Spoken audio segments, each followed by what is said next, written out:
Earlier today, as of writing this, I was catching up with my brother Logan.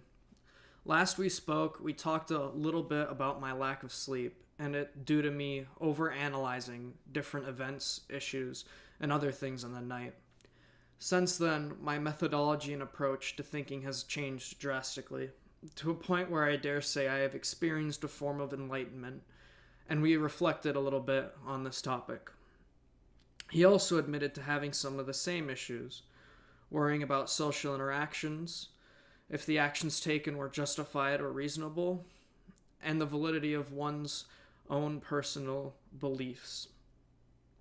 These are some nighttime thoughts that we have both had and struggled with, if not currently are struggling with. This conversation with Logan about thought and how overthinking can lead to anxiety and other issues convinced me to share my own experiences with thought, anxiety, and depression, as to possibly help people flush out their own methods of dealing with stress, anxiety, and other issues. By no means do I say these things as written fact.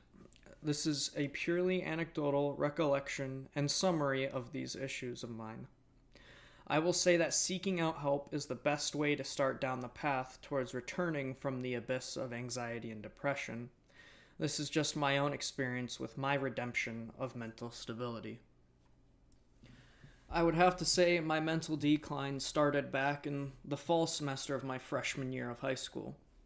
This isn't to say depression has been in my life since then, but the cracks in my mind were created by the events which took place at this point in my life. It was at this time that I experienced the biggest failure I'd ever faced at that point in time. I tore my ACL playing American football.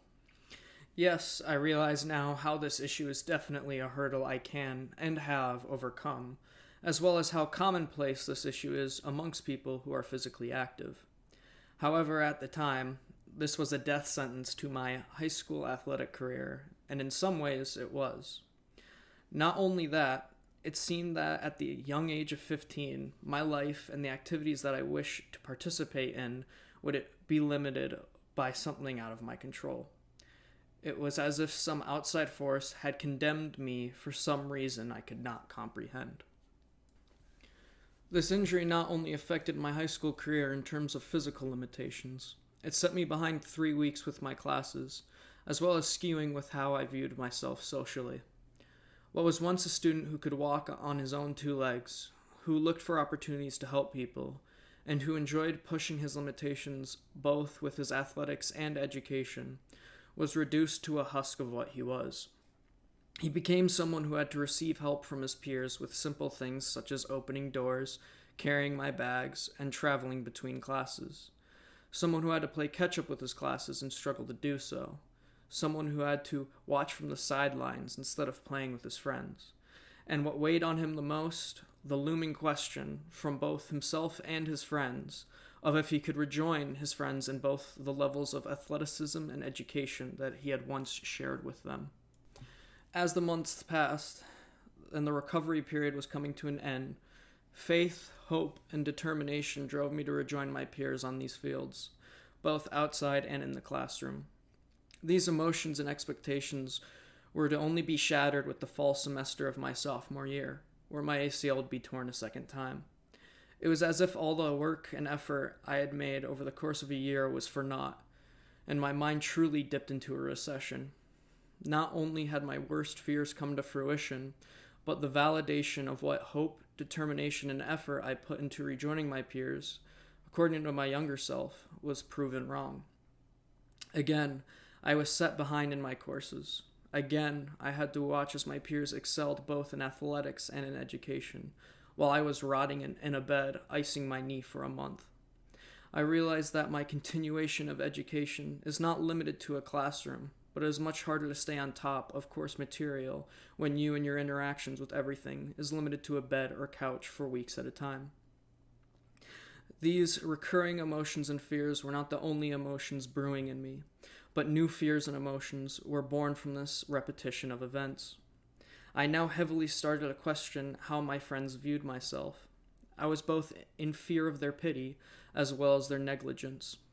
I did not want to be a person who was held only in pity, and from my perspective, shame, nor did I want to be seen as someone who was faking this struggle or someone too weak to handle the pressures that were bestowed to me. These fears slowly ate at me until the fall of my junior year, where my decision to not play football was made. I can say with a fair amount of certainty that this is where the seeds of depression and anxiety started to grow and bud.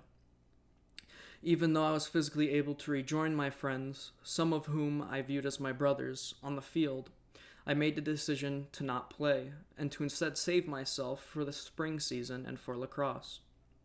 I knew then that this was the correct decision, but the justification of it was too weak in comparison to my own criticisms of myself, as well as my speculated criticisms from my friends and peers at school.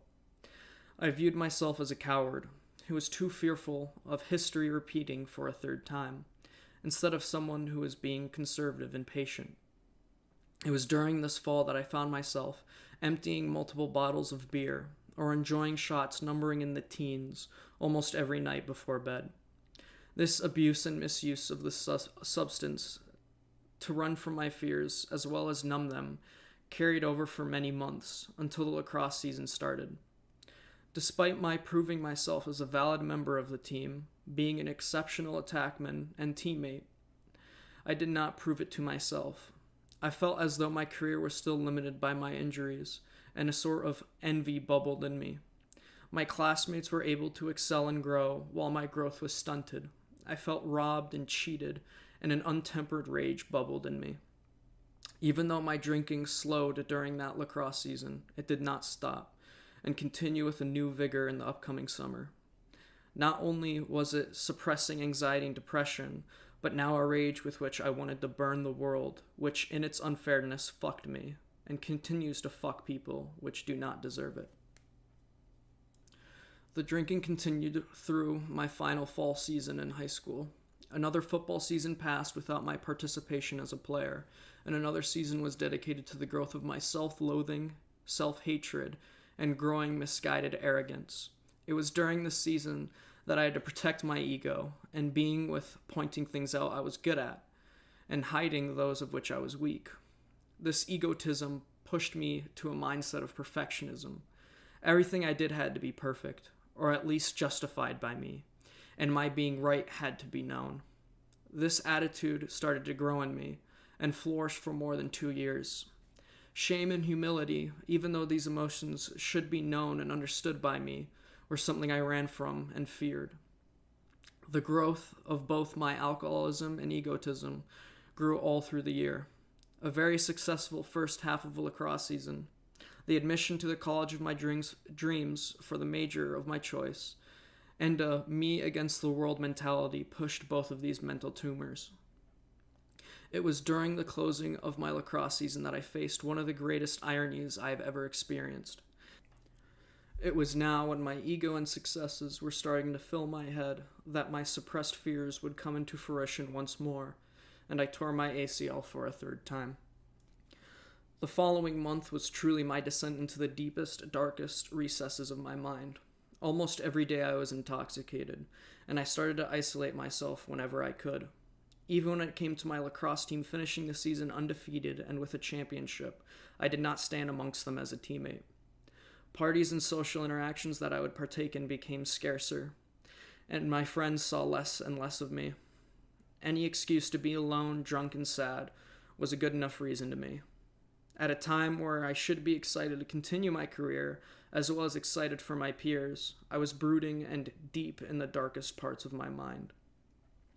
This continued through the summer until my college semester had a week until it started. It was here where I learned to wear a mask and be a faux version of myself. Looking back, I only see a sort of twisted personality. I find it hard to say that it was indeed me. During my freshman college year, I found myself in over my head. The classwork was not difficult. I understood the material. I made friends and kept a very sociable and pleasant face. Truly, where the struggle was for me was I was someone with no direction. I held a promising future, getting a good degree from a good school, making friends and connections along the way, and being proud of myself and my accomplishments. This, however, was not what I saw. I only saw the potential to fail, Every new task and class was another thing to tear me down. Work and promises and obligations, all of which should not be hard to manage, felt like a noose slowly tightening around my neck. Not only did I have to lie to so many people's faces, including family, close friends, and mentors, I could only truly vent my frustration and stress online. I was too ashamed to approach my friends or family about these issues, so I went online with them. On different questionable chat rooms, I associated myself with people I would probably never meet. Slowly, my socialization transitioned from in-face interactions to online interactions, mostly with text, sometimes with voice. It was in these chat rooms with these mysterious people where I have said and done many things, which I now realize is extremely childish and misguided, in order to feel as if I had a place to belong, as well as people who understood my struggle and stress. Somehow managing to pass my freshman year, I returned to my habits of drinking extensively, as well as isolating myself from those who were my friends. The shame I held towards my own existence, as well as the disappointment of the truth behind my college career, drove me deeper into the recesses of anxiety and depression. The possibility of even bumping into someone I knew in public was an issue for my mind. I would actively think of ways I could lie, ways I could slip away, ways I could avoid the whole interaction itself. Interactions which had once brought smiles to my face and the faces of others only led to dread of being shamed. This fear continued through summer until I moved back out to Michigan for my next semester. However, during the month prior to university starting, I made an effort to truly engage and enact my duties and goals while at school. I stopped drinking entirely, partially out of shame of what I had done while intoxicated in the past, and I began focusing on my courses more. It was during this month and a half of college where I had devoted the most time and effort to return to the person I once was, as well as my college career. However, the time and effort I put in for this was not enough to catch up to the past year of barely skating by. It was mid-October, and my first modern physics exam came. It was a take-home, and one I had prepared myself for both mentally and intellectually. During the weekend that I had it, I could not even answer a single question on that exam. The panic, anxiety, and stress almost pushed me over sanity's edge. For me, it was like a fourth ACL tear, a fourth blunder, a fourth truth and testament of my failure as a person. The week following, it was as if I was drowning, but at the same time being unable to move. I quickly voiced to my professor, one who had put a lot of faith into me and a lot of care, that I was leaving the department. I was sprawling to find a new avenue to push forward into. I called many people I knew in many different careers and talked with them about pursuing a career in that field. At the same time, in my mind, I could not find solace anywhere. Many nights were sleepless, and hours of sleep were sporadic at best. There were a few times I did consider what the embrace of death felt like, rather, what feelings it would numb. The closest to comfort was in online interaction, in maintaining a sort of fake image of myself, a manifestation of the perfect person I wanted to be. I was able to incorrectly reassure myself I wasn't depressed or distraught. I had friends. My name was known in the communities I talked in, and I was one who showed other people the fake confidence I had in myself, which in the end fooled me as well. If things did not change the way they did, I know I would have been another suicide victim who fell under the pressure of their own mind.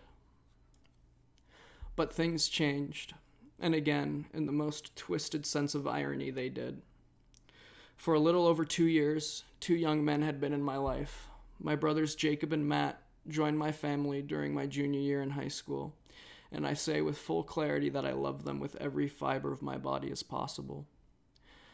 Matt, Jake, and I were close with each other. In some ways, I was closer to Matt and Jake than to my own biological brother. In the case of Matt and I, we just got each other. We both had a deep level of thinking about things, and we both held similar interests. We both loved fantasy, long conversations about things above our heads, and we both felt more than we let across. If he or I had an issue, the other would notice before anyone else, and we would touch base to make sure everything was okay. Even with this sort of empathetic sense, one of my greatest failures as a brother still took place. Before I could take my life, Matt took his. The week following his death, I withdrew from Michigan. Many people assumed it was because of the loss of Matt's life, and in some ways it was, but it wasn't fully because of losing Matt. It was what he showed me. His death lifted a mirror to my own life. He showed me what would become of me if I kept down this path. If I didn't fix myself, if I didn't find purpose in life, I would join Matt and the many others who had fallen to that fate. To this day, I hate myself for this reasoning, but the only justification I can think of is that Matt saved me from my own demise. If he didn't kill himself, I would have done it. I wish he was here. I wish he didn't go, and I wish I could have helped him. I should have helped him. But in his darkest hour, he helped me instead. I am his age right now as I write this, but I still feel as though he is my older brother, helping me with every decision and with my choices. I'm sorry, Matt, but thank you for being an amazing older brother and saving me. I only wish I could have saved you too. The months following, I struggled with coming to terms with my depression. It was out of some twisted miracle that I was shown what I was, but I still struggled with the shame of admitting I was depressed. For months, I said I was not depressed to my family and therapist. I just needed a change of direction. I hid away from everyone again, and dreaded meeting anyone I knew. I maintained a faux image of myself online, and fed the ignorance of my own depression and anxiety. It was only until April this year when I made actual changes for the better. I went to see a friend's mom, an amazing and sympathetic woman, who treated me as her son's friend, not a patient. In our single 45-minute conversation, she pointed something out to me. By hiding myself away, I was strangling myself from any chance of life. I cannot obtain purpose if I hide from people, from myself, and from my fears. This simple yet complex realization was something that eluded me for years, and suddenly it had made sense. Still, a realization is only a realization, and you have to walk the walk if you talk the talk. Over the next few months, I slowly started to pry myself from the faux internet personality I made and focused on interactions in real life. I am so thankful for the people in my life who helped me during that time. Mark, Alex, Zach, you three outside of my family, helped me so much in healing my mind.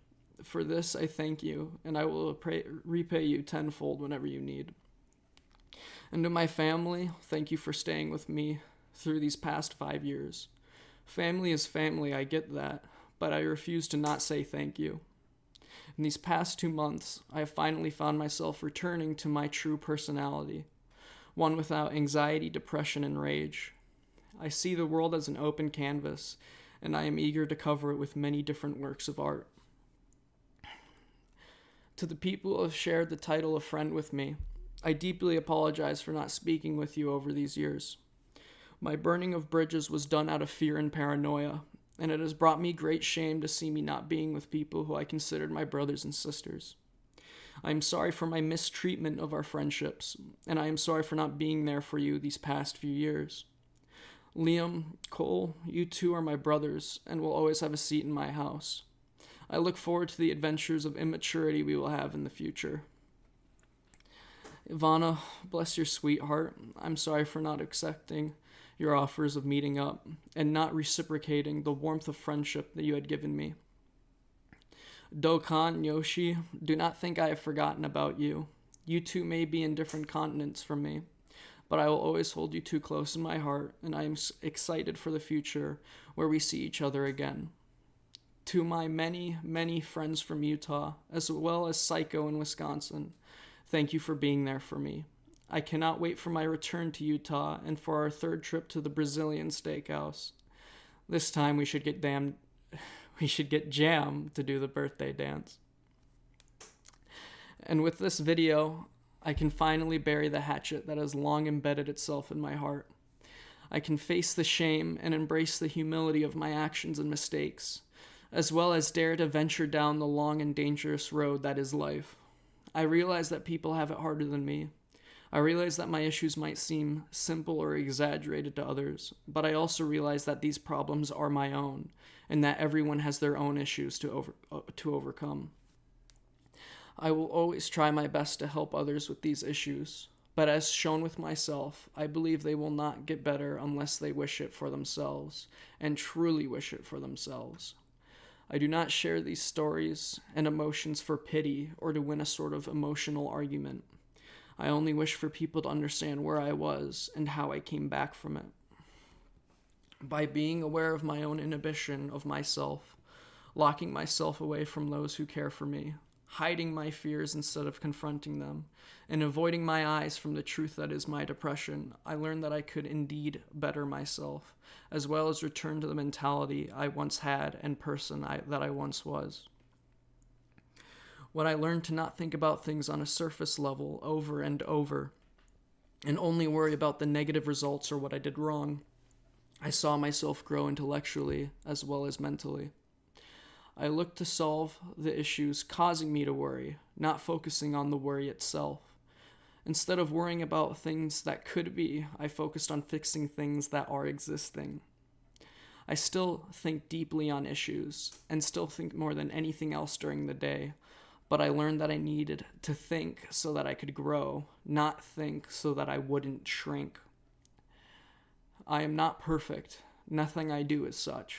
My opinions and thoughts are not perfect, but they now encourage my expansion of intellect and wisdom, not avoiding confrontation or fear.